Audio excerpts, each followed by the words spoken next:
Welcome, everyone, to another edition of Deconversion Stories. And today I have the absolute pleasure of chatting with my very good new friend, Cynthia McDonald, who I am a co-host with on the Nonprofits. If you guys don't know about that, Cynthia and myself both co-host the Nonprofits, which shows up between Talk Heathen and Atheist Experience every Sunday at around 1 p.m. Central Time, I believe.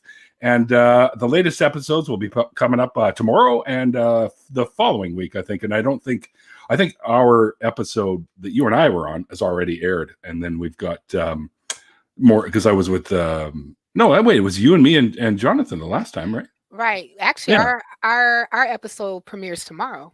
Is it tomorrow? Okay. Yes. Okay, maybe they liked it better than the other one, I guess. Sorry, Puck.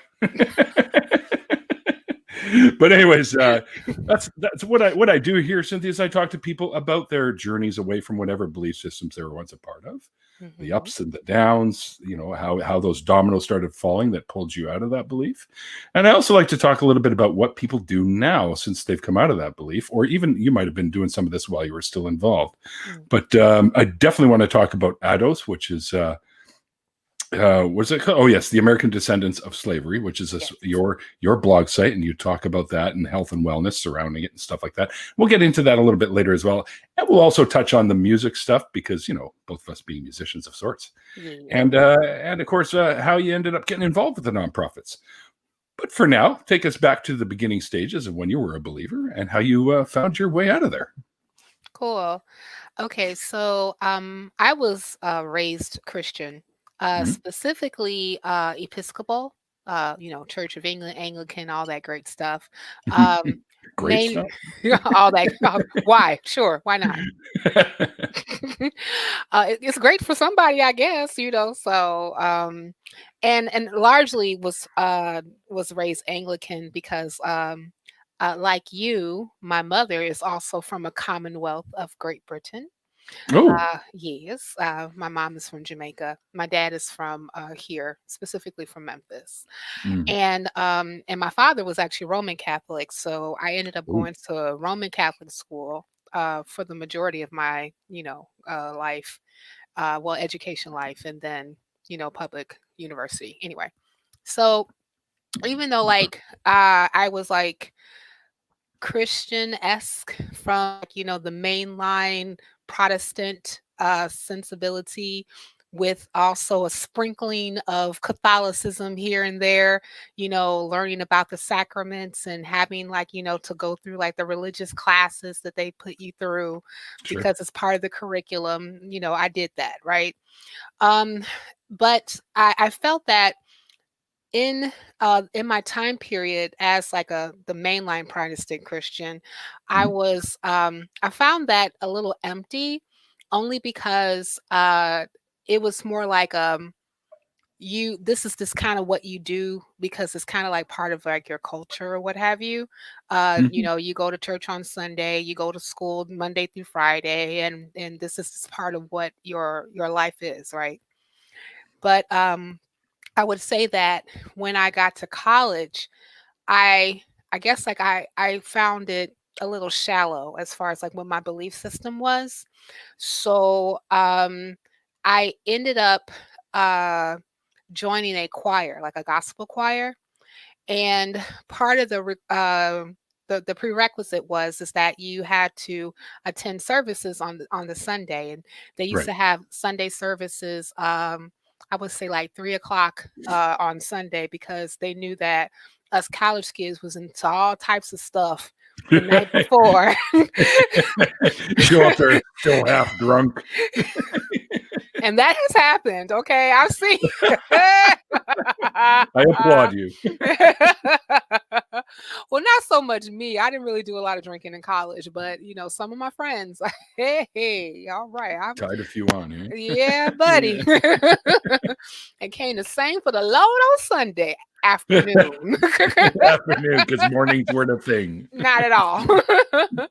So, and one of the things that I would say, and even being an atheist now, I still love gospel music. I love sacred music. Me too, actually. Yeah, love it. And I never stopped, loving it.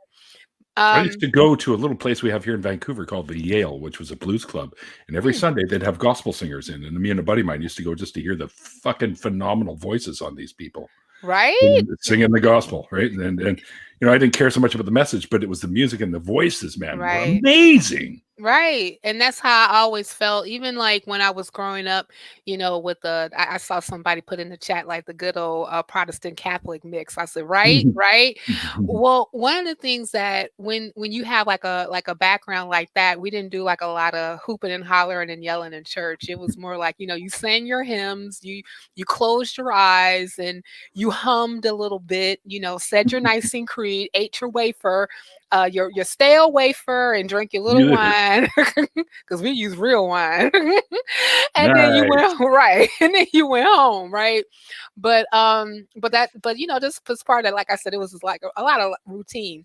And one of the things I would say about gospel music, like especially like when you look at like Black gospel music per se, is that it can be so emotional.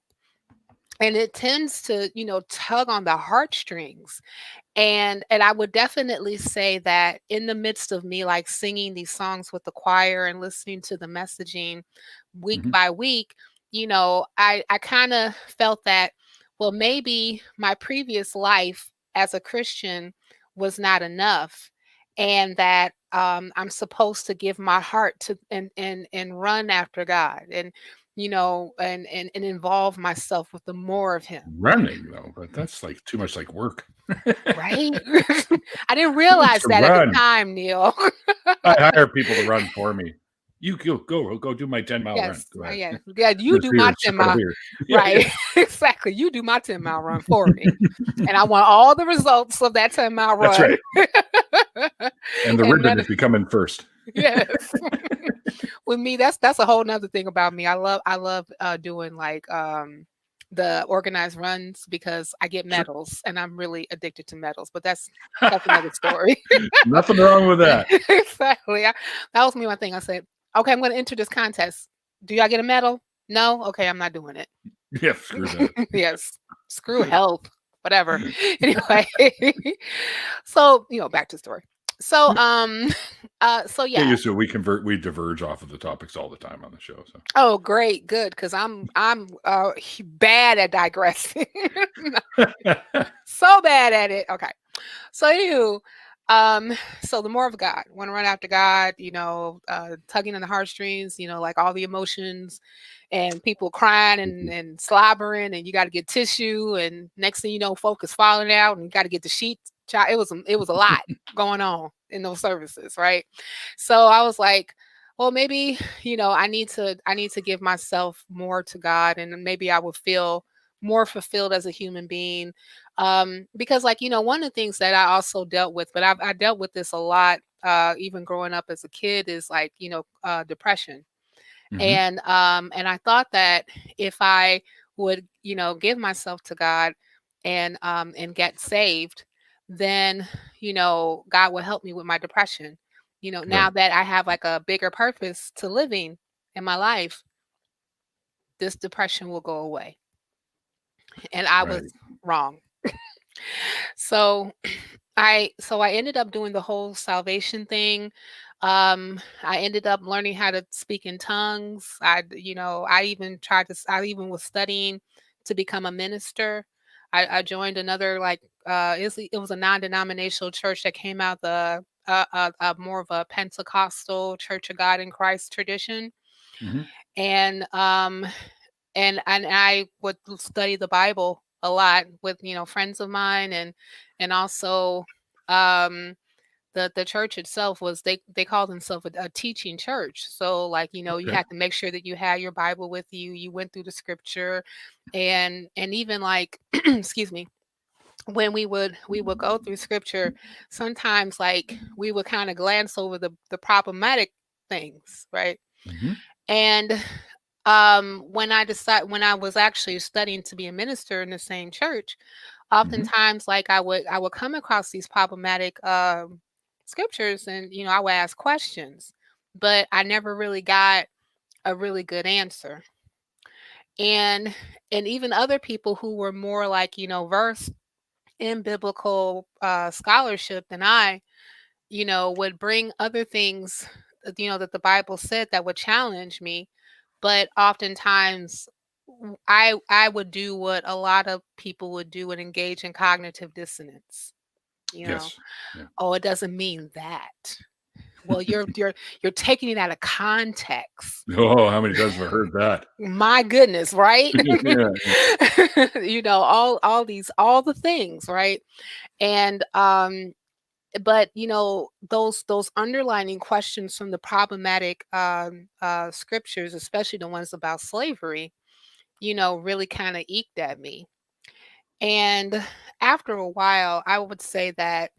Did you, by the way, Yeah, go before ahead. you continue, did you ever read any of the slavery stuff from the Old Testament? Yes. Okay. Like And in those. Leviticus and Yes, yeah, stuff, yes, yeah, and Leviticus and Deuteronomy and right? all Yes. those, and yes, I have. Look, at Leviticus was very telling. And Yeah.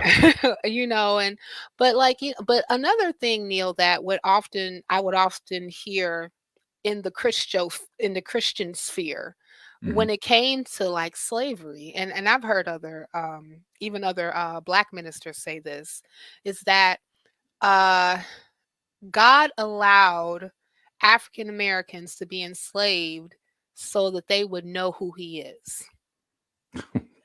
Wow. That sounds like the biggest cop-out answer I've ever heard. I'd Because he agree. didn't enslave anyone else, right? Well, Well, well, I mean, he did, but y- you know yeah, what I mean. Like he didn't. yes. Specifically, like, when you look at like United States slavery, that Mhm. it was a specific group of people that were enslaved. Mhm. And I wasn't privy to really how deep rooted slavery was in the Americas when it came to, you know, church, Mhm. specifically white Christian sensibility and white organized religion for church. That, I realized that the Bible and this whole sense of the institution of slavery actually kind of walked hand not kind of it did walk hand in hand. So Mhm. oftentimes, and then but you would hear the flip side of, like, ministers who were more engaged in social justice, who would um be vehemently against those particular interpretations Right. of the Bible. But my thing would be, if it's so if it's so easily used in order to justify this institution, why are we giving it any type of, credence at all, that this is the book that we should pattern our lives by? I Right. think that involves some questioning, at least some questioning, and really A put little this bit. thing, yeah, just a Yeah. tad, and put this thing up for really talking about what this really means, and especially how that language has been very damaging for Well, for I for, mean, for centuries. when they use words instead of slavery like indentured servitude, it Right. doesn't make it any better. No. And then when you find out that there was a difference, especially how indentured servitude was treated versus slavery. I mean, like, indentured servitude was a contract. You could get out of it within a certain amount of time. Yeah, Slavery was forever. You know what I'm saying? You that's got right. in, you got out, you didn't, and you were not a person. You were property. That's Period. right. Like, it's up there with my house, it's up there with my garage, it's up there with my car. You That's are a right. Yeah. thing. You are not a human being with feelings, with emotions, with a life. You don't love, you don't think, you don't do nothing. That's what you are, right? Mhm. And so just like all those things just really started to like eat at me after a while. And then I would say, like, by the time that I got to my 30s, especially like in my mid 30s, I started to kind of look outside of Christianity, because I felt that some of the restrictions, especially that was placed upon, well, I would even argue placed upon myself, Mhm. Mhm. because I accepted the doctrine, Right. um, that I felt like a bit trapped And especially one of the things that I did not particularly care for, well, there's a couple of things I didn't particularly care for in church. I did not like this hierarchical system with you know, whatever pastor says goes. Like nothing is up for discussion, debate, scrutiny, anything. Right, which is horrifying. It is horrifying. And I do believe in giving room and respect to leadership. Mhm. And I do, and I don't have a problem with following a chain of command when one is established. But I don't necessarily think that anything can't be scrutinized. Yeah, no, nothing should not be able to be scrutinized. Correct. But oftentimes in church, that's not the case. You know, Right. especially like if you have a church that's more dogmatic. Mhm. And one of the scriptures that really would bug me when it came to that particular sensibility is the one that, you know, touch not my anointed and do my prophets no harm. And Mhm. oftentimes that was used to be an excuse of you better not talk about the pastor, the ministers, the elders, the deacons, Right. et cetera, et cetera. And you better not question them because this is what the Lord says. And the Bible says, touch not my anointed. So you don't do them harm. And if you talk back or have a word of disagreement, that is being that is doing harm. I'm Mhm. like, wow, you know, Like and a that's sin all in of itself. mm-hmm. Yeah. Exactly. And I was just like, yeah, that was just too much after a while. I just felt like the older I got and the more of my own mind sense was developing, I really just was like between actually reading the Bible and all these horrible characteristics that God has been assigned, and then also looking at how these same characteristics have been people have, like, you know, cleaved to, especially in leadership that I observed. I was just like, I'm not feeling church. Mhm. But Mhm. I didn't really abandon my belief in God, you know.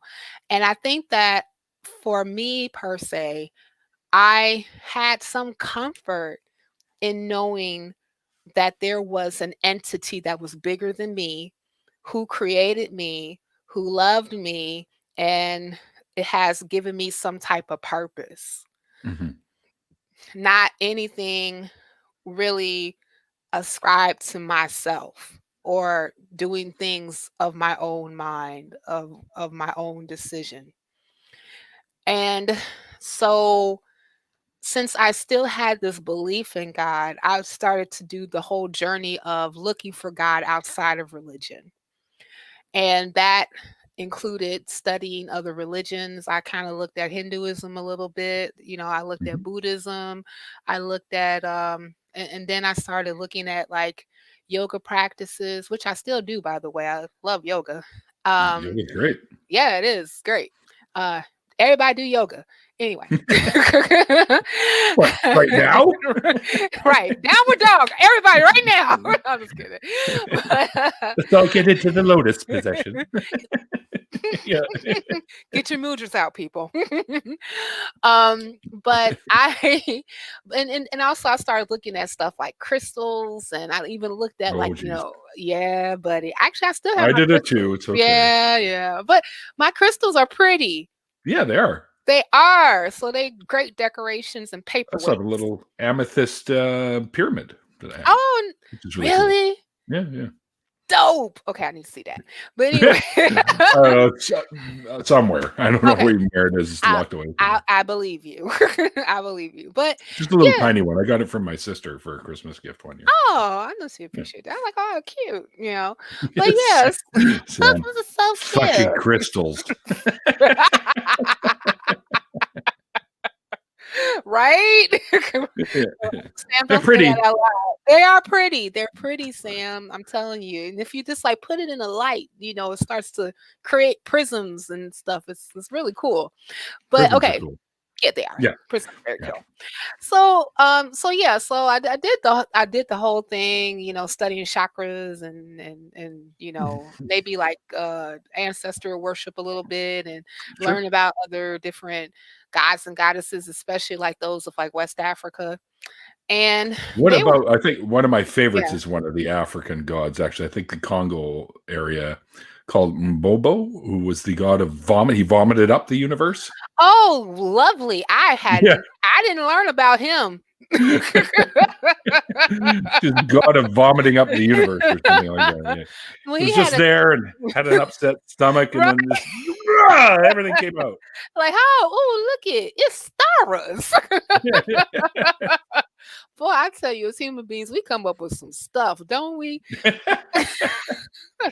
My goodness, we come up with the craziest things to explain life. Yeah. It's interesting at best. But yeah, Yep. I think that like I remember like one of my friends was telling me, she told me about one goddess that was kind of like a pineapple, Mhm. and that was like one of their symbols. And then then the other one that is talked about a lot in West Africa, that I want the more famous one, I think, is Oshun, is a goddess, I want to say. I think that she's like the goddess of That sounds creativity, is familiar. yeah, creativity and fertility.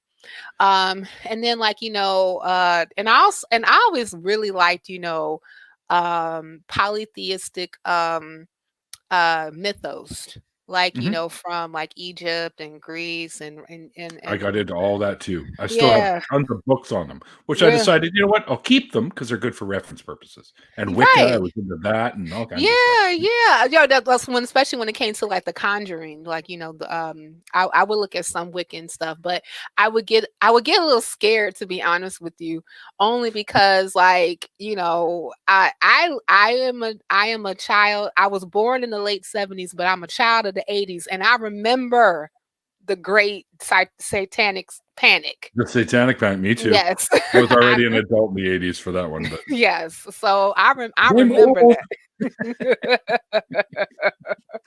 So I'm born in the late 60s myself, so Okay, well, see, okay, got you. It's like yeah. somebody like my sisters.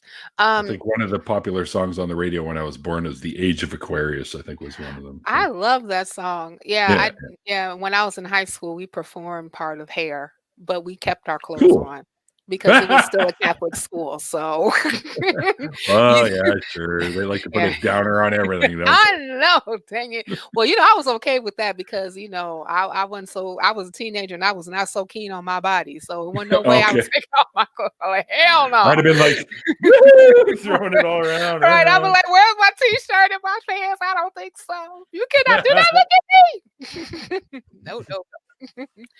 But yeah, so like I did that whole like route trying to find God outside of, this particular sense. And then Sure. I had a friend who introduced me to Nichiren Buddhism. I think that by this Okay. time I was like approaching 40, not quite 40. And so and again, like I still had this really strong belief in God. So like I was kind of concerned about, this whole practice because it does not center around God at all. It Right. centers around the self Mhm. and achieving your highest potential, through utilizing certain tools available to you. And a lot of that is through chanting and things of that nature. Yeah, meditation, yeah, Yeah, going yeah. by Well, nurture, that kind of thing, yeah. yeah, something to that respect. Nichiren Buddhism is like, because like there's several different schools of Buddhism. Mhm. Nichiren Buddhism is um more about chanting Nam Myoho Renge Kyo, which loosely means dedicating oneself to the mystic law of cause and effect through sound. Mhm. So and basically chanting is just kind of like building up your most inner self, or what you call your Buddhahood. Mhm. And it helps, like, and I still chant to this way. I never really abandoned Buddhism, but I'll go back to that a little bit, because actually Buddhism is what led me to be an atheist. So, and I'll get to that. Interesting. Okay. Yeah. And I know people like, wait, what? Like, yes, this happened. You're not the first person to say that I've had on the Mm, show too, where Buddhism sort of led to that, because Buddhism isn't really focused on a god of any kind. Really, it's no. more of a completely different train of thought and stuff. Right, exactly. It's an ideology. It's kind of like I frame it as a way of guiding one's life. Hmm. And using some of the what they call the go shows, which is like lectures or teachings of, like, the reformer Nietzsche and Daishonin, to kind of help, like, put some things in perspective that we deal Right. with on a day-to-day basis. Um even though, like, I've heard people say, like, I was chanting to win the lottery. I'll say, how did that turn out? You Well, know. I'm still playing the lottery, so Right. You win yet? Good luck with that. But anywho, but yeah. So my friend introduced me to Nietzsche and Buddhism.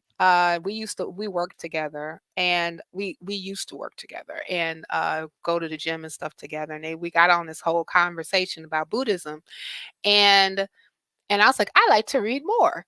So he gave me a book, and it was this is so interesting. He gave me this book called Buddha in Your Mirror. And it was basically like, foundational tenets about Nietzsche and Buddhism, and how it can be very much so applicable to one's life. And I found the book very interesting. And at the time, I was talking to this guy who was very much so, Christian, right?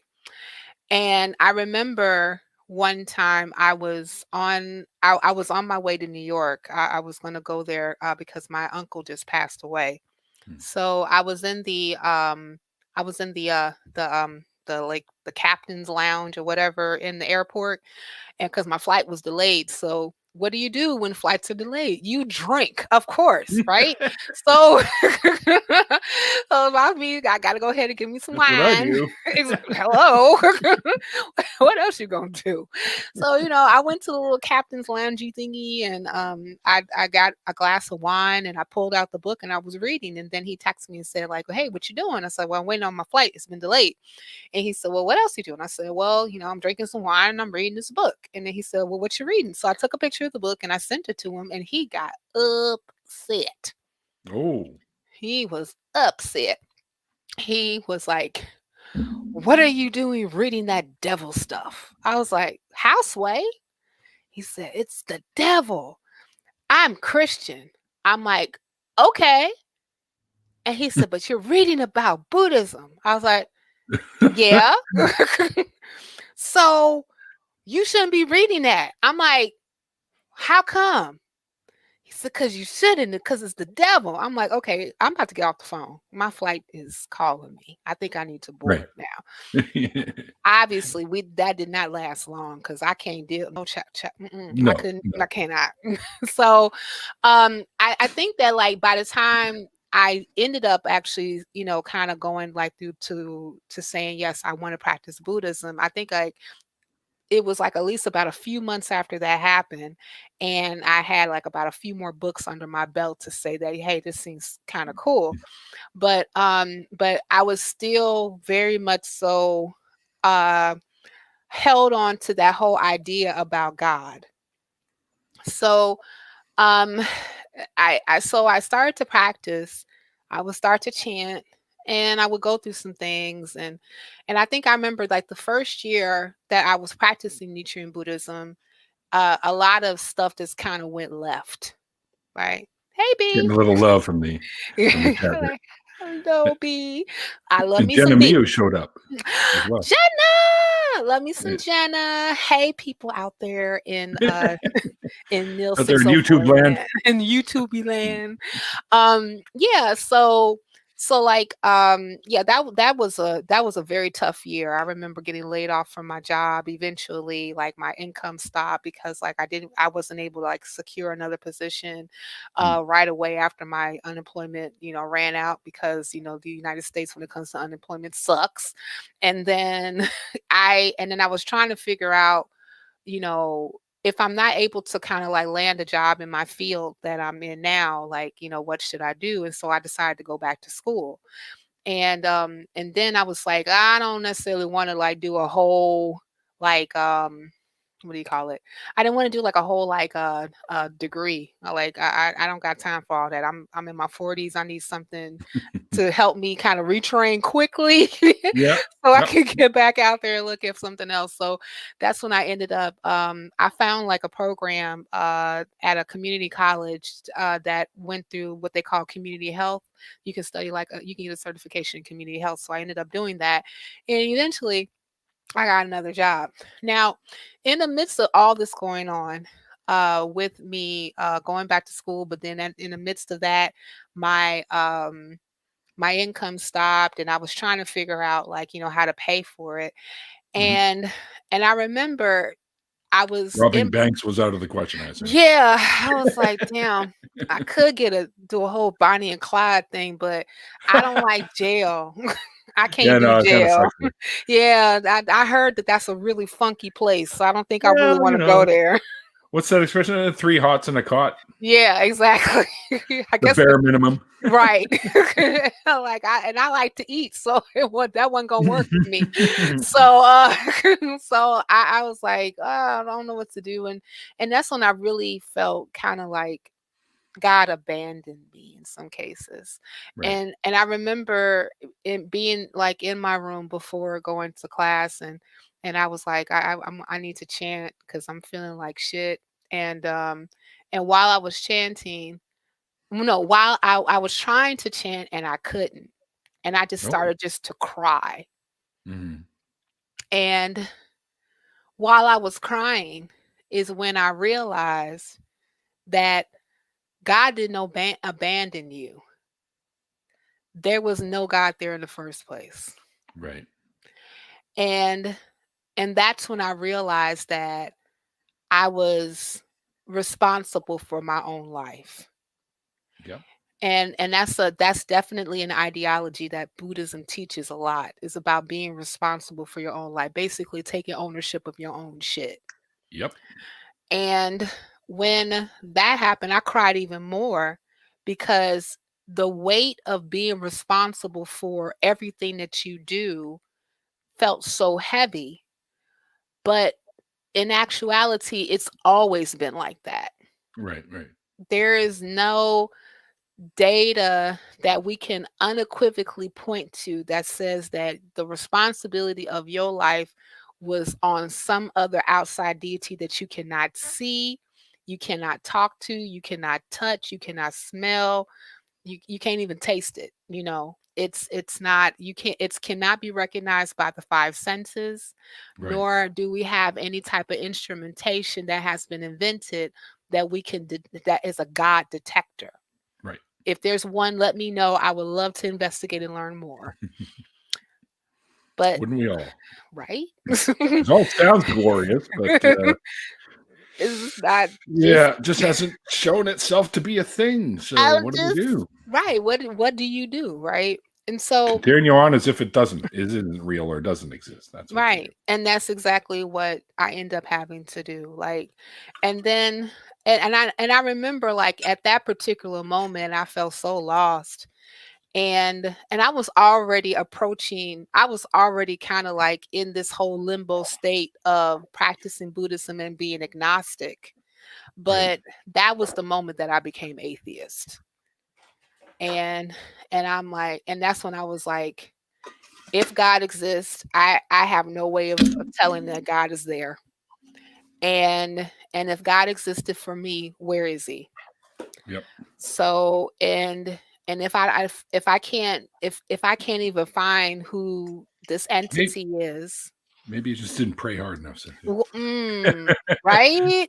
Oh, I heard that. Ooh, my goodness. That was one of the things I was so concerned about when I was like, going through the whole Buddhist atheist type, starting point in my life, is that I did have friends who were, you know, who were still Christian, who were still like very, into that life, that charismatic, evangelical Pentecostal sensibility concerning their life. And I was just really scared that I would lose them as friends Mhm. because I no longer believe like they do. And I was lucky that the one that I was really concerned about still accepted me for who I am. That's cool. Yeah, Doesn't always happen that way. that's true. And I've heard. Oh, and I mean, Me too. I've heard stories like this, Me so too. and Yeah. other deconversion stories about people being abandoned by friends and family and other parts of their community because they're no longer Christian. And For me, I that's the most heartbreaking part of it. yeah, it is because like my thing is it's a little hard to wrap my head around um choosing a belief that you cannot corroborate over a person that you had a relationship with for so long. Exactly. Yep. I don't understand that. Yep. Um, and I mean, and I guess like even for me, like my family is still Christian. My mom is still a Christian. She still go to church on Zoom on Sundays. Remember we talked about that. Yep. Yep. And Yep. but uh but they've never been so dogmatic in their beliefs that they would, disavow me because I'm no longer Christian. And they said, "Oh, okay, well that's just, Cynthia the atheist now." I was even told, my partner told me that there was another pastor that was familiar with me, and he said, "Hey, you know that I date Cynthia." He said, "Wait, Cynthia." He said, "Wait, Cynthia the atheist?" He was like, "Yeah." I was like, "Oh, isn't that so sweet? A pastor actually gave me the term Cynthia the atheist. I feel proud. I'm doing something with my life." But I guess that's just from that moment on. I just, um, I went through the whole like, a little bit angry about like, I feel like I wasted my life all this time believing in something that is more than likely not true. Um, but I guess like for me, since like I came to these particular sensibilities older in life, that I kind of let it go a little bit quicker than some other people. I've heard like that whole angry atheist lasting for Yep. years Yep. for Yep. Yep. people. And I just kind of came to like the whole conclusion of people gonna believe what they want to believe. Uh, it's just, and if you do happen to believe something that I don't judge you for it. Just don't judge me for not believing what you believe. That's right. That's right. And I just and however, and as long as your belief is not harming others, I really don't have much to say about it. It's just not for me because I personally don't want to live my life um believing in things that are possibly not true. I want to believe as many things that are true and not believe in the things that are not true. Mhm. Uh was that a question you wanted Yeah. to ask me? Yeah. Yeah. How Um much of your life did you spend on God? So. oh, I would say um I've only been like, I would say like an out atheist for about maybe like 2.5 years. And I'm Okay. 43 now. So to your question, Wonder Lady, a long time. A long damn time. A long ass time.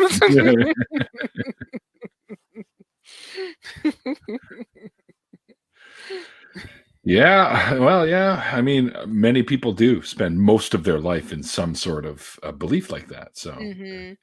I Yeah. had questions in my youth. I want to say I kind of believed for a while, for most of it, but I didn't at the same time. Like I was like, this guy can't be real. He never answers anything I ever ask of, or that kind of thing, right? So, but I still kind of wanted to believe that there was something.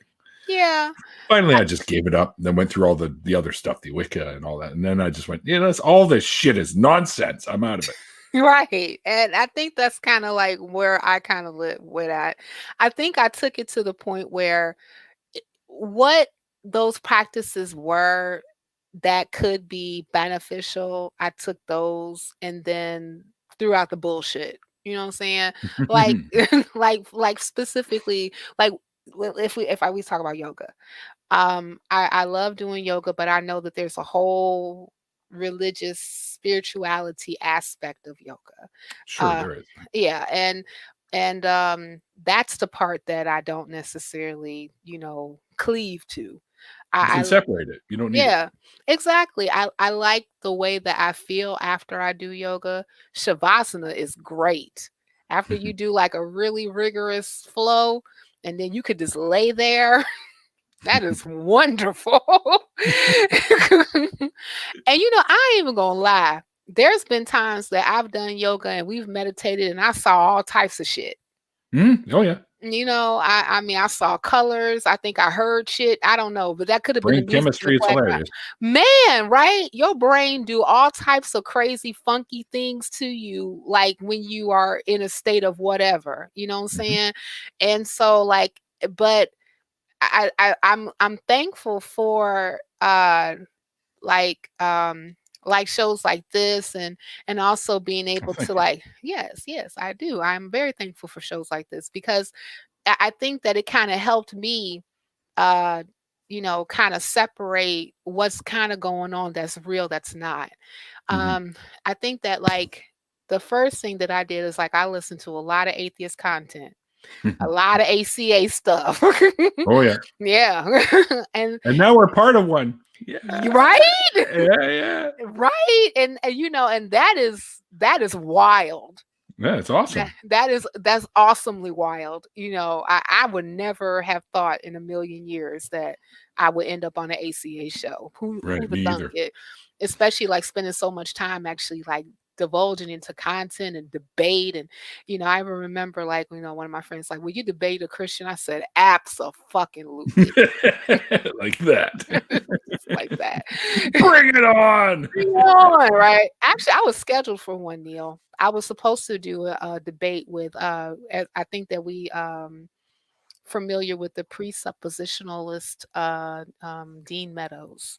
Oh yeah. The, yes, the Daily Apologist. We were supposed to do a debate about is Jesus did Jesus exist?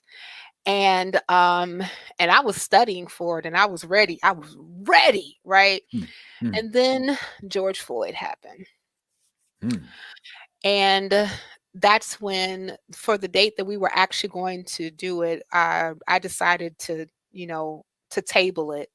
Yeah, And because good I reason. felt that there was more pressing matters Absolutely. to attend to, including like, really, talking about issues that are still very prevalent in America and how America has positioned its citizens, specifically, those who descend from chattel slavery. And I know that we were going to get into that as too. Yep.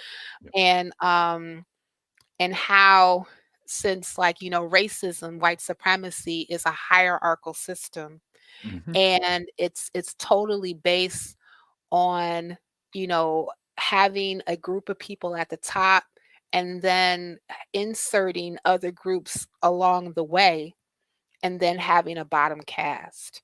Mhm. And even if we even look at, how racism came about and how white supremacy came about, actually they kind of go hand in hand, Yep. that it's really based on economics and capitalism.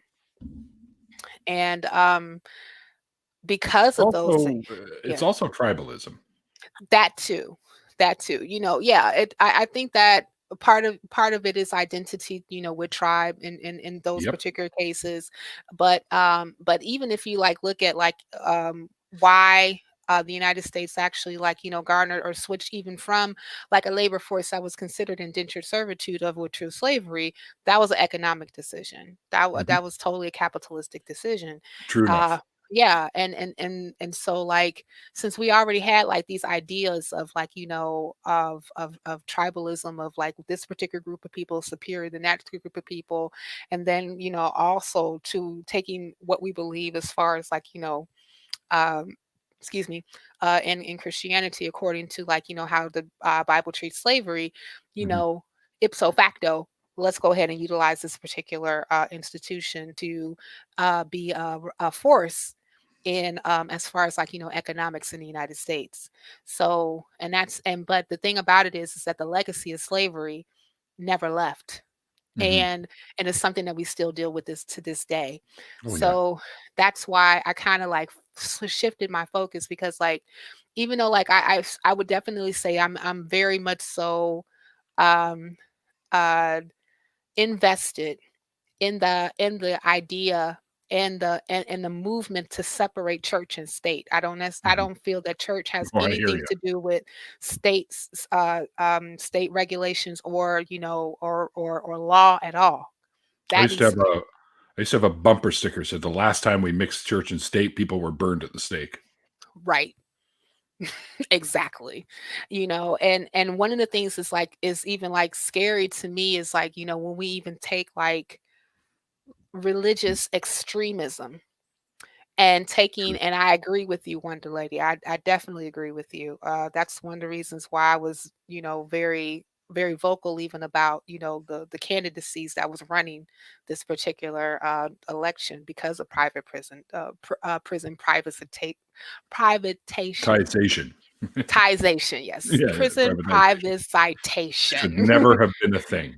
Never, never, so and a lot of that had to deal with if we want to enact these particular policies, like, who is, if we're still dealing with this particular hierarchical system that we never tore down, we know that these particular policies are always going to adversely affect the bottom caste. Mhm. And that's where we are. So, so that's why I'm very much so like I advocate the way that I do, but I always try to find that line that I walk between my atheism and my blackness. I guess you put it that way. Um, because and especially like, since I am an atheist, I know that like, oftentimes doing, racism advocacy, Mhm. you're gonna deal with church. You just are. You're gonna deal with Christian people, you're gonna deal with Yep. church folk, you're gonna deal with all that, and it's kind of like, okay, so can I I mean, put that's where a lot of it bubbled for years, right? That's where a yeah. lot of it simmered, right? So Right, exactly. I mean, like if you even look at like, the civil rights movement of mhm. the 1950s and early 60s. I mean, they met like some of the big leaders were pastors, ministers, Mhm. people, men of the cloth, right? And also, women who were ministers as well. Mhm. And so Which to say wasn't common back then either, by the way, because no. women weren't allowed in most places to be pastors, No, no, yeah, they weren't necessarily able to like lead a church, but they could still have a title like mother or evangelist or right? Sure, sure. missionary. That was a big thing, big one. Yeah, yeah. I think that I had an aunt that was Baptist, uh, and she was her title was deacon's wife. Ooh, I said, fancy. sure. To the point they even wore fancy white outfits Oh, on I'm the sure. first Sundays of the month. Okay. They can wear whatever they want, really, I guess. But yeah, Oh, what is that supposed to represent, anyways? That's one of the things I always kind of wondered. yeah, I no.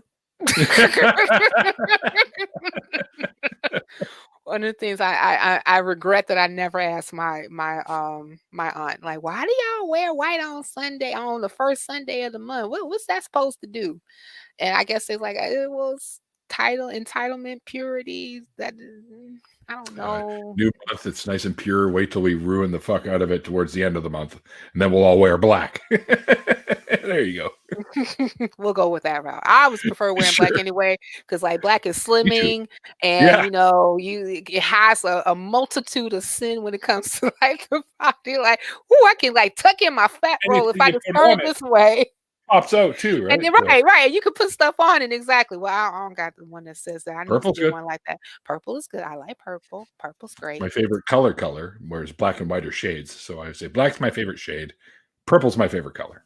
Nice. And well, I would say I like purple, but like blue's my favorite color, as we can see. Right? Blue's good too. Yeah. Yes, and I prefer and I like wearing black, especially like on, dressing up because it hides a multitude of bodily sin. There you go. Like we're gonna just put this on so that you can't see that roll right there. That was called my pizza last night. Thank you, P. By the way, do African American churches ever finish on time, like by Monday morning? Ah! Ooh, I would have to say for all African American churches, fuck you, P. But that's okay. Always make fun because growing up Jewish, every time my folks had parties, it said, you can invite over all the friends that they had. Not all of them were Jewish. And they always noticed that like the non-Jewish people would always leave early, but all the Jewish people stuck around forever. Like Jewish people come to your party and never leave. So it's kind of the same idea. Now, I would tell you this, P. When I was like the mainline Christian, right? The Protestant Episcopal. Mainlining Christianity. Do I got a vein? Okay. Yeah, anyway, just inject it in. But okay. So, so like when I was like Episcopal, yeah, we would be out like for a while. Now I would say this, and my mom can attest to this. I did not particularly like going to church because it wasn't that the church service was long. It was the fucking coffee hour that's long. It was never an hour. It was coffee. Well, I mean, because like you gotta have the coffee and donuts, and you gotta gossip with all the people. And of course, my mom wouldn't stick around. My grandma was sticking around, her friends, and they was all talking. And I'll be tired, like I want to go home and watch cartoons. Yeah, damn it. Damn, right? Buzz Looney Tunes was on. Shit.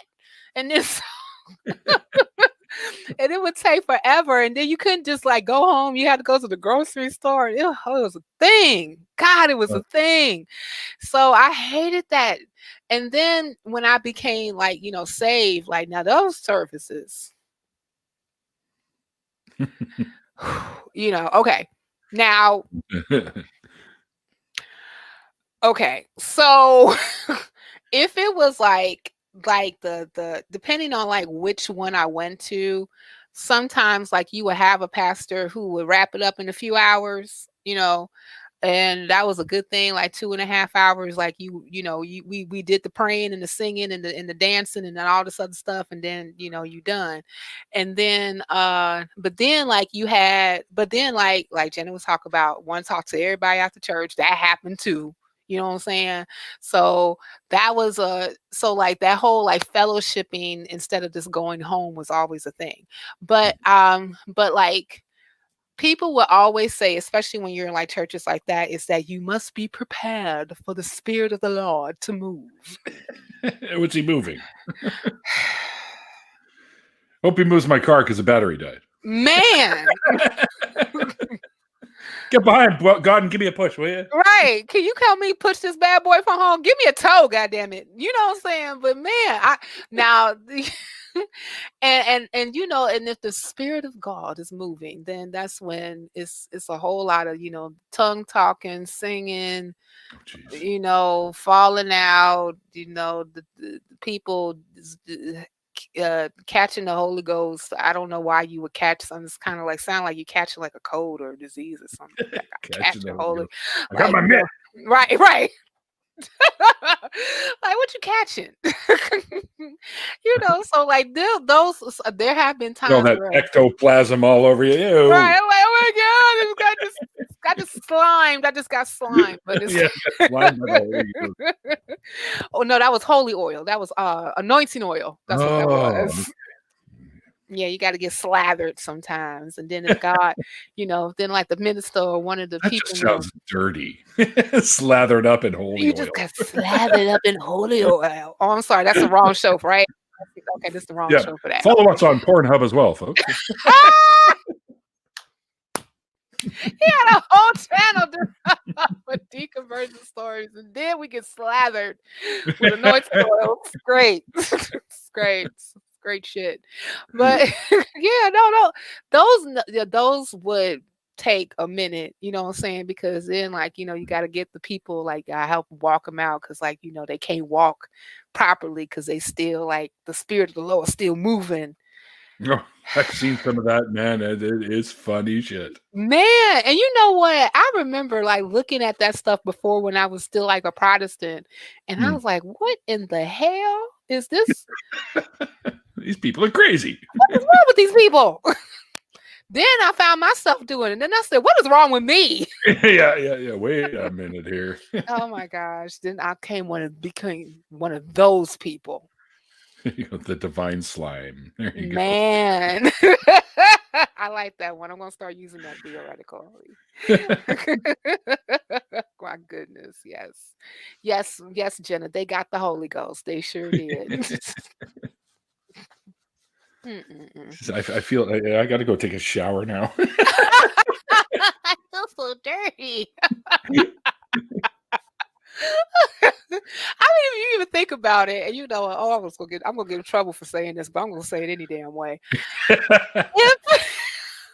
people, like, if they got the Holy Ghost, and, like, they talk about how, like, depending on, like, what type of church doctrine, in this particular faith that you are following, and they talk about, like, the Holy Ghost entering you, right? And doing all types of stuff to you. And I mean, Damn it. my mind, No, I woo, need a shower. right? Like, entering you. What is it doing while it's doing? And then you What is this lay entering down. me? What now you, because you got the Holy Ghost, you had to fall out because it was just so overwhelming. What was that Holy Ghost doing to you? How do you stop? Like, I know they have holy water to stop demons. Is there, like, demon water to stop Holy Spirits? Like, yeah, start spraying that everywhere. Like, right. Like, you would do, like, the water bottle we use to spray on my dog. So to get off the couch, like, move it. Yeah. No, Stop it, Holy Ghost, stop it. put that thing away. What's wrong with you? Oh my God, what is wrong with you? Put that away. Put some clothes on. Damn you. Hell's wrong with you? Put your ghostly clothes on. Get out. Yo. Whatever that looks like. Yeah. It's the girthy ghost, indeed. Mikey, there he is. Mikey's my producer, by the way. Oh, hello, Mike. And he'll be joining us afterwards as well. Cool. Very cool.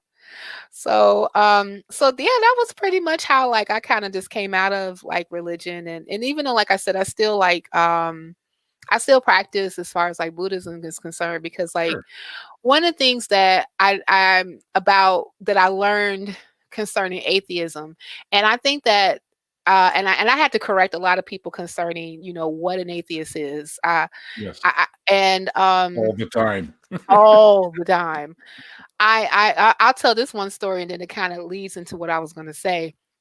I remember recently, after, not too long, of course, after, what happened with George Floyd, that, of course, there was a lot of protests all over the United States. Mhm. And in the Black community, the protests, in some cases, like, became, like, got violent. There was some, like, Yes. looting. Actually, it wasn't even just in the Black community. I know in Chicago here, like, they looted and rioted downtown. Oh, yeah, of course. Yeah, it was all Anyone will over. take advantage of that if they see an opportunity to do so. Exactly. And and even though, like, a lot of the protests were fairly peaceful, but some people, you did have, like, some agitators that started some shit, right? Sure. And those are the ones you So hear about too. So it puts a bad overview, I guess, on all of it, right? right. And my question is always going to be, well, if that is the case, if you just want to say how you want to condemn the behavior, what led to the behavior in the first place? Mhm. That's right. You know what I'm saying? So since a lot of that happened, we had, like, a lot of businesses in our communities that, got hit hard. And one of the things that was really hard to get was groceries. So I remember, like, we did the advocacy group that I was part of, we did a press conference, demanding rapid relief to be to be distributed to communities that were hit hardest by the riot and the looting, and also, those who have experienced, disproportionate effects of COVID-19, because as we Right. also know that COVID-19 infection and mortality rates is extremely high in the African Yes. American community, and a lot of that has to do with lack of resources, disparities, and and all the alls that come with that. Oh yeah. Yeah.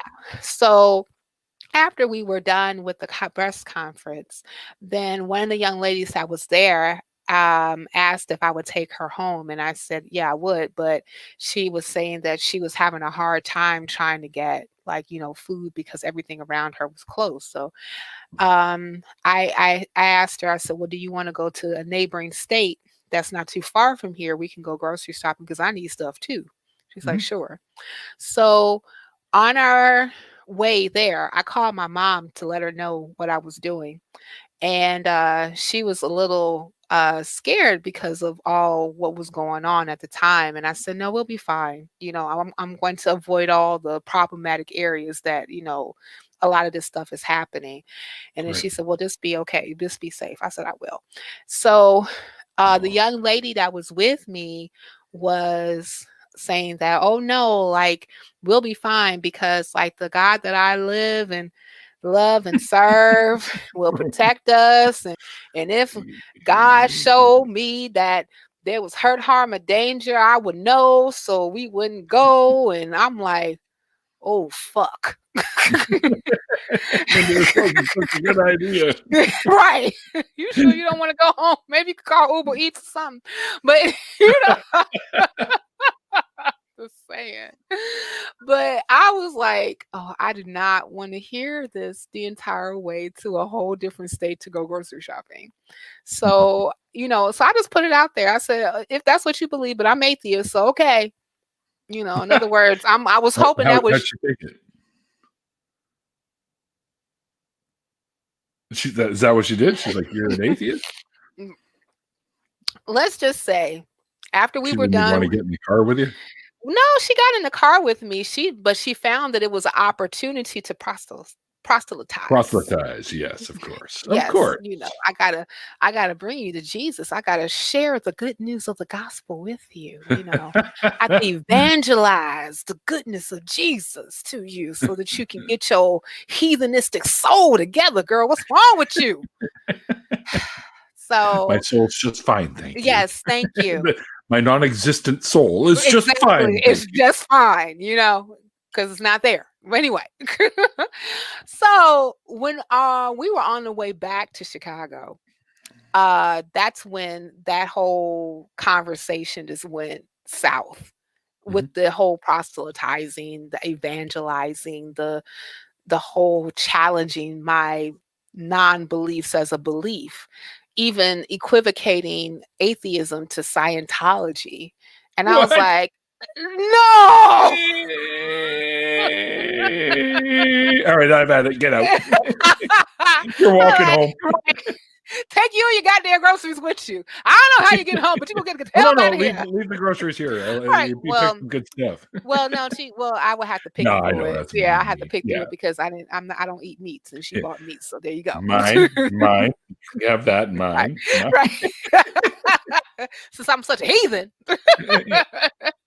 Anyway, so like I had to tell her. So like by the time that we got like almost to her home, I said, "Look, you cannot prove God exists." Right. She said, "Yes, Nobody I can." I said, "No, you can't. No one can. No. You do not have the wherewithal, the methodology, because if that was the case, sister, there would be a whole bunch of people that's trying to holler at you on actually giving them the information necessary in order for them to get their God detector out that works continuously to say that unequivocally God exists. You cannot do that. Okay. I mean, if she could, she probably win like a Nobel Prize or something. Too, Hello, right? you wouldn't be asking me for a goddamn ride to go to a fucking grocery store in a different state. I know that for damn sure. Shit. That would not happen. So like, oh my God, some of these arguments was just insane. She was telling me like, well, if that's the case, you can't prove that the sun exists. I said, what the fuck is you talking about? The sun right there. Yeah, hello. Right. It's just like, well, if you never went to outer space, I was like, I ain't gotta go outer space. I just gotta look up. It's right You there. don't need to. We've had other things go to outer space. Right. And we have plenty of data on this particular entity, this particular thing existing called the sun.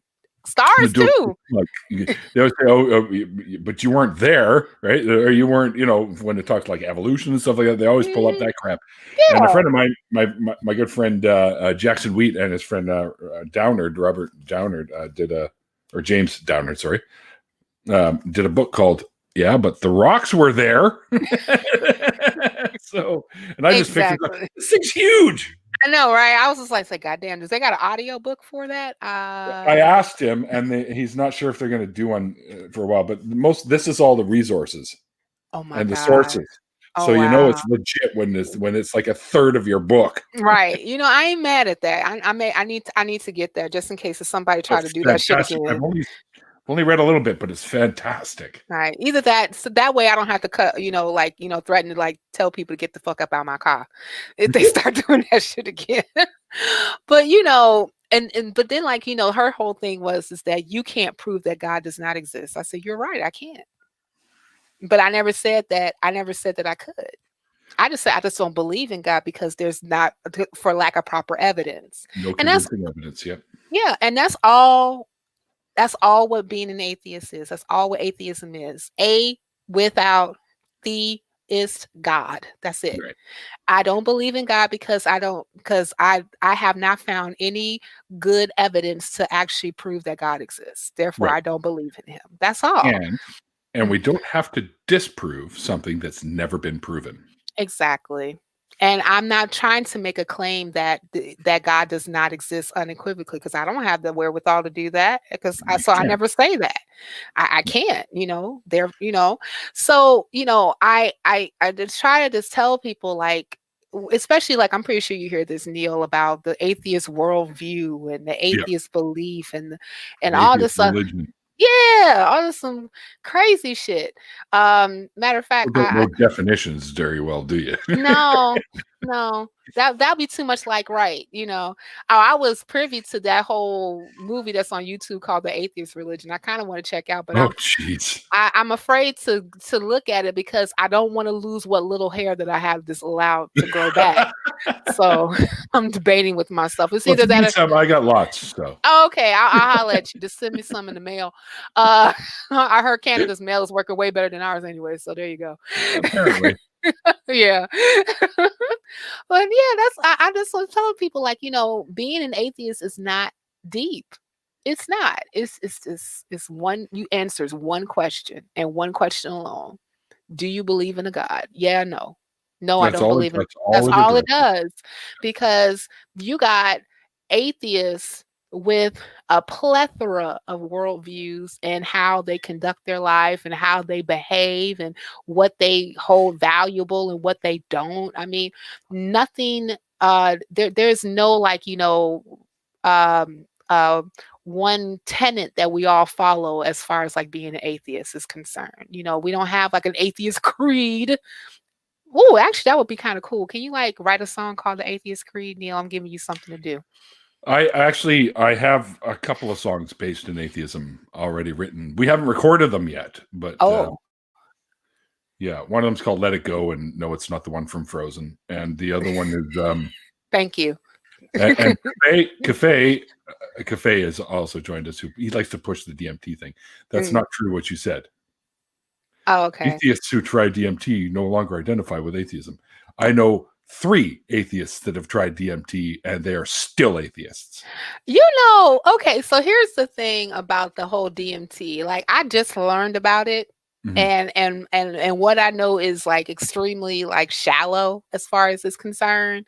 Mm-hmm. And I mean even if you tried some type of hallucinogens or anything that kind of alters your mind. And the 3 people I mentioned knew that ahead of time going in, so that's why they said, oh yeah, everything kind of got really there was one point when I thought I was looking through a kaleidoscope, and they had all these different shapes and geometric stuff. And my sister was one of them, actually, and she still doesn't believe in God even after doing it 3 times. Gee, look, She enjoys the trip, right? But yeah, she said that's about it, right? So.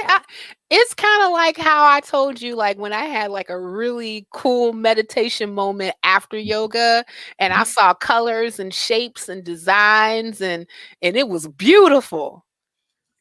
But that don't now mean that there's still a God. And I can like kind of, and from what I've heard about, like, as you were just telling me about some of the experiences people have had, taking like hallucinogenics and psychedelics and things like that. I'm like, well, I've had experiences, maybe not at an extreme level like that. Right. Yeah. Exactly. I got a turtle downstairs. Does that count? No, I'm just kidding. But anyway, but no, I'm just saying, like, if you like happen to engage in those things, I don't. My whole thing is like, if you happen to do anything that alters your brain chemistry, that you seeing something else, and all of a sudden you start believing in God again, that's on you. That ain't got a damn thing to do with the drug of choice change your mind. You know what I'm saying? That's just kind of like how maybe you wasn't so clear in being atheist or even agnostic. Maybe you're still journeying. How people are on this particular life journey, and where they are at that particular time is always going to be different. It's solely based on the individual and what's going on in their environment. So, child, they be killing me with that shit. Cafe, as long as I've known Cafe, he's been trying to push that whole narrative, and that's fine. He's entitled to do so. I just don't fall for it, because once your brain has already been altered by a chemical, then nothing you can pull from that you consider to be reality. In my opinion. Yeah, I'm of the same opinion. I am too. Anyway. Cafe, thanks for asking, though. It's my favorite topic. I know, buddy. I know. Let's talk a little bit now that we've heard this story, and thank you for sharing that with us, by the way, with all the little add-ons and tidbits. We are well over the hour, but I still want to cover the ADOS stuff that you do, the health and wellness and all that. So tell us a little bit about that, and then maybe we'll wrap it up after that. We can talk about the nonprofits afterwards, and maybe Jenna will join us for the after party. That'll be dope. So, ADOS, or ADOS, stands for American Descendants of Slavery. It is based off of a movement that was co-founded by 2 political commentators named Yvette Carnell and Antonio Moore. Yvette Carnell is a political commentator who has a show called Breaking Brown that comes on Mondays and Wednesdays. Tone Talks is a lawyer out of Los Angeles. He's also a producer who worked on the film Freeway Rick and Cracking the System. It was nominated for an Emmy. Anyhow, what they ended up doing was they talked about the positionality of African Americans and the legacy of slavery and how it still affects African Americans whose descendants have gone through this particular institution. And what it helped to do was reframe how we look at Black, because if you think about that, even if we look at like immigration as far as like, Black is concerned, but before 1965, immigration was at the right of the decimal point, especially when it came to, Black immigrants. But after 1965, especially like between the 80s and the 90s, when like immigration was revamped, you had a different a different tribe of people coming in from other countries that are from Caribbean and from also African countries. And what we found through data is that their lives, as far as like wealth is concerned, is different from those African Americans who actually descend from chattel slavery.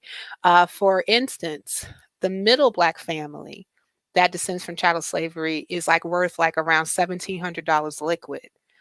Over about 50% of Black households actually live under the federal, are actually at, I'm sorry, are actually at zero net worth or below zero net worth. Right. Right. You also have like even a Black household that has like a college degree, is that their medium household net worth is like around $70,000, but a white household where there is not even like a high school diploma is over 80,000. So so like they woke us up a lot when it comes to data. So utilizing a lot of these particular data points to actually tell the story about those who happen to be in this country for centuries, and how race in itself, especially race and lineage, was never dealt with on a holistic point of view, in a holistic manner. And then we're not just even talking about just wealth, right, or lack thereof, because currently African Americans that descend from chattel slavery only hold about, no, actually, just African Americans, period, they hold about like 2.6% of the wealth in America, Right. and white America holds over 90%. Yeah. So and that also kind of bleeds into other institutions that we happen to access, like health institutions. And even when it comes to health disparities, and even if we look at chronic illnesses that African Americans tend to suffer from, a lot of them are preventable, like Hmm. hypertension, like type Absolutely. 2 diabetes, and even some cancers. Right. But one of the things that we constantly are seeing is this lack of resources in predominantly African American communities in the United States, and also implicit bias within the healthcare system. And even to the point where you would even have, like, let's say, for instance, a Black woman who gives birth to a baby has a 1 in 3 chance of surviving Right. that birth now. And despite her socioeconomic status, that don't matter, That's because irrelevant. Yeah. it's irrelevant, because we still are dealing with like the legacy of of racist institutions that we are still living under to this day. Systemic racism is still very much alive. Yes, it is. Yes, it is. So oftentimes when somebody tells me that, a systemic racism does not exist, I'll be like, maybe for Oh, you. I've had these conversations myself. Yeah. And I think that, like, oftentimes, like, I used to think that way as well until I was privy to the data. I knew, but something always uh I remember just kind of like looking, like, at my life versus, like, some of my white counterparts when I was in school. Hmm. Specifically, I went to a all girl Catholic school. And you did have uh girls who attended that school, and we were all hues, all shades. It was a very diverse school, but the ones who had more access to wealth were not the Black ones. You know, Right. Yeah. I remember, like, a lot of my white counterparts, like, by the time that they was like 16, they had a license in the car right away. Yeah. Yeah. Yeah. Me and my friends, we were still taking the bus. So I think a lot of also too, but it was, but like also too, like in my household, we really didn't have wealth. I mean, like, we were okay, but it was never at the comparison to the ones who I was around. And as much as, like, I was preached to go to school, get a job, and you'll be okay, Hmm. but no one ever told me that there was going to be other barriers and caveats that I would have inherited from the legacy of slavery that I still have to deal with today. Yep. And so I tried to address a lot of those particular issues going on in my blog. I talk about identity. I talk because, like, I think that my very first blog post was about all these names that Black folk got throughout the years. Like, first we was called this, we was called African Americans, we called Negro, we called colored, we called all this other stuff. So, so all those, and so like, those particular things, like I talked about, as far as like, who are we really? And when you say American descendant of slavery, that answers your nationality and your lineage and what that means to you, as far as like how you are in the United States. So, I addressed that, and I addressed like, even I talked about even like how COVID-19 was disproportionately affecting African Americans, and how it even affected not only our health, but it also affected, economically as well.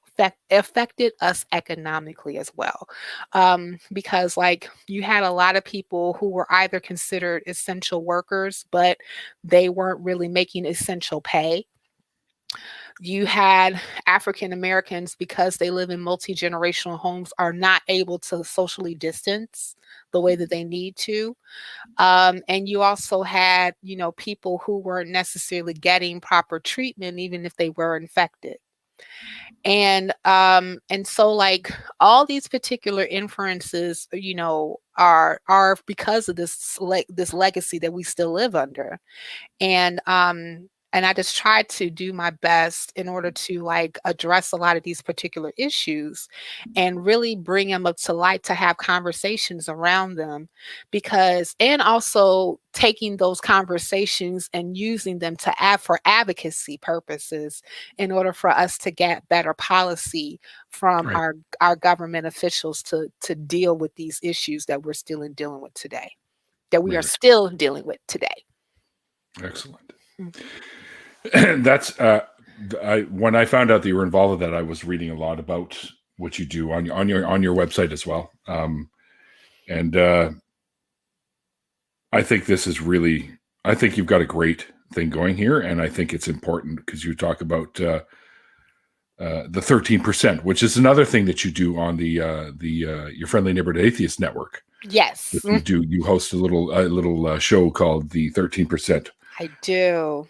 And you guys talk about that sort of thing all the time, relative to what you do with adults, right? So I think Correct. that is a fabulous and necessary thing out there for sure. Thank you. Now, before we bring this to an end, because we should really do that and get into an after party with some other folks who would like to Yes, join and I us. get my wine. And you get your wine. Great.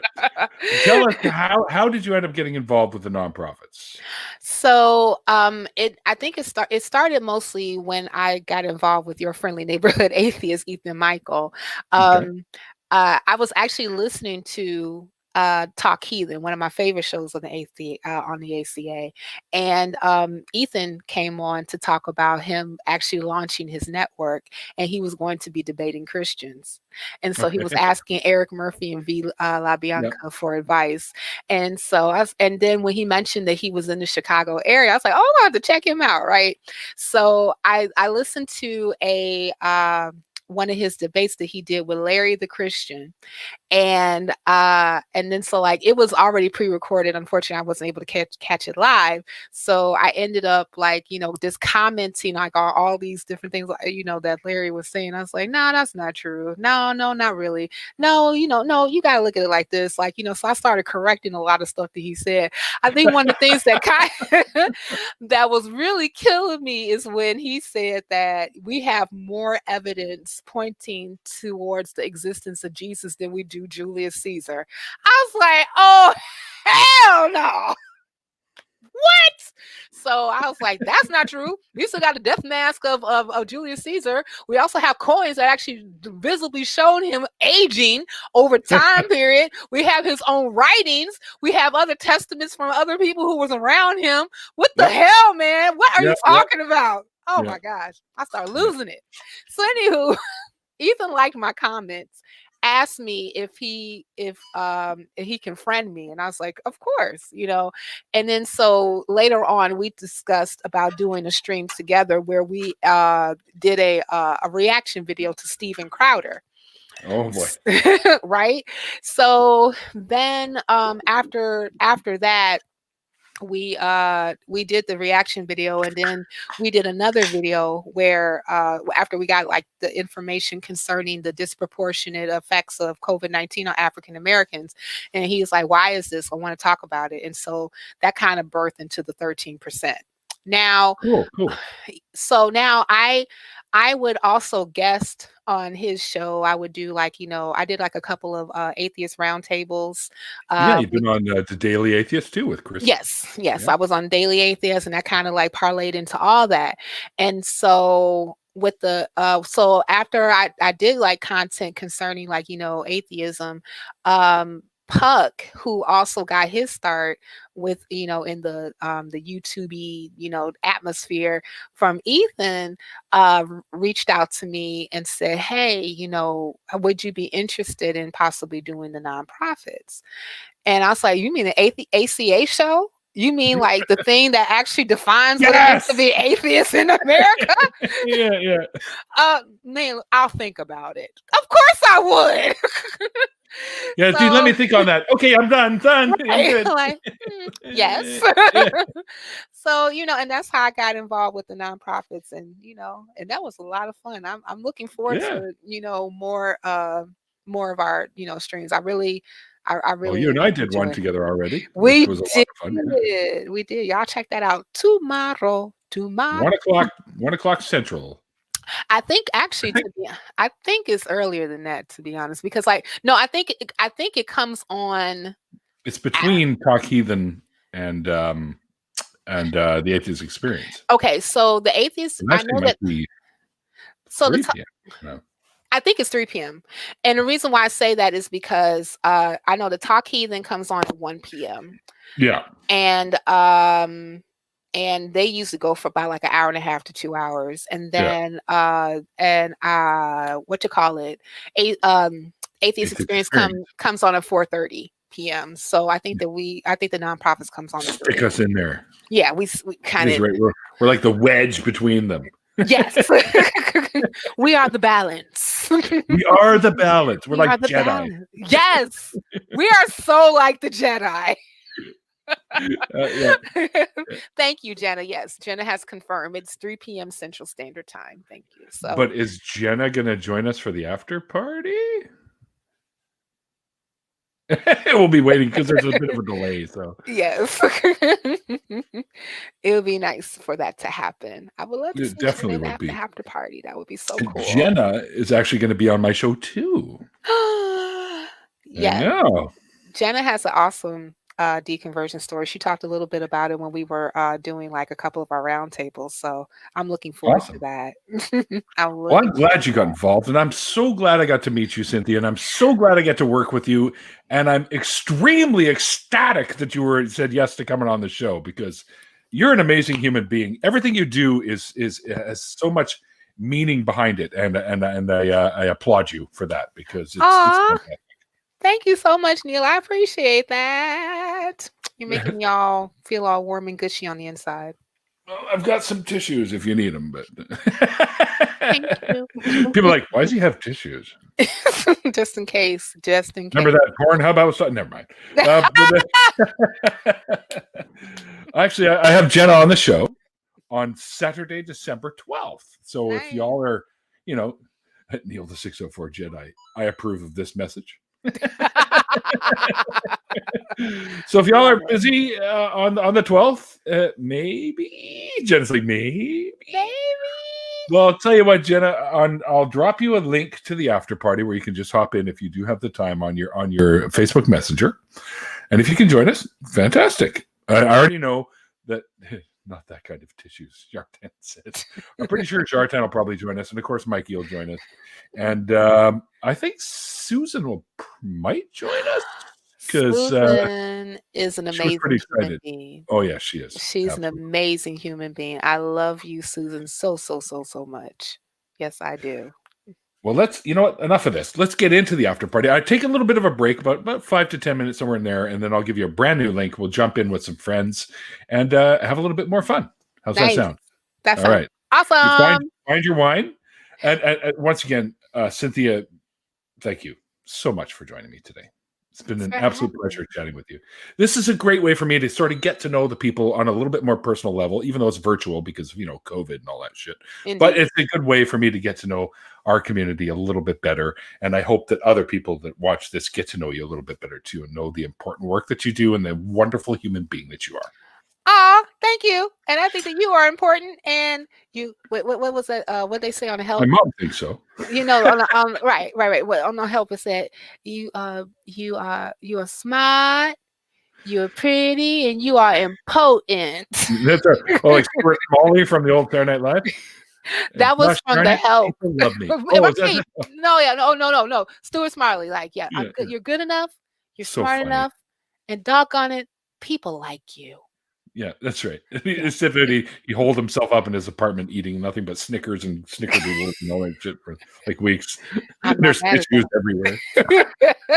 It's such a great movie. Anyways, thanks everyone for joining us. I hope you guys enjoyed our conversation as much as we did. Some announcements that I'll make before we end the show. Don't forget that both Cynthia and myself and the lovely Miss Jenna Miu, who's in the chat, are also co-hosting the nonprofits in upcoming episodes that you can find between Talk Heathen and Atheist Experience at about 3 p.m. Central. I guess 1 p.m. my time, which is probably where I get the 1 p.m. part because I'm a Pacific kid. So check us out there. A new one will be out tomorrow between the two shows. Also, don't forget that Randolph Richardson, who's the president of Canadian Atheists, and myself, who's the community advocate for Canadian Atheists, will be getting together to do a call-in show very much like Talk Heathen and Atheist Experience coming up in the new year called True North Talk. So you should go and check out that channel and give us a sub there and wait for mind you can see all our construction videos in between there. And my friend Peter made a video of us with the Benny Hill theme song with us running around like a bunch of idiots with tools and stuff. It's funny as fuck. I love it. But and don't forget, if you guys do dig the show, it's because of my wonderful and amazing patrons that the show keeps improving. So if you want to become a patron of the show, there are ways to do that, and the links are below. Also, I have lots of links for the lovely Miss Cynthia McDonald below, where you can check out her personal website, her YouTube channel with the YFNA network, where you can talk where she does the 13%, and also my new schedule, as you probably know by now, is Tuesdays, Thursdays, and Saturdays at 5 o'clock across the board. I stopped doing the 4 and 6 because it was a little crazy. But anyways, guys, thank you everyone for showing up. And thanks again, Cynthia, for being honestly, a wonderful guest. Thank you for having me, Neil. I appreciate it. Thanks. My pleasure. And I noticed we got nose rings in the same side. Yes, we do. We're like noseling twins now. All right, guys, remember with the whole COVID-19 thing going on right now, remember to be well and be safe, and above all, be kind. And like the late, great Christopher Hitchens once said, it's called faith because it's not knowledge. And we'll see you guys next time.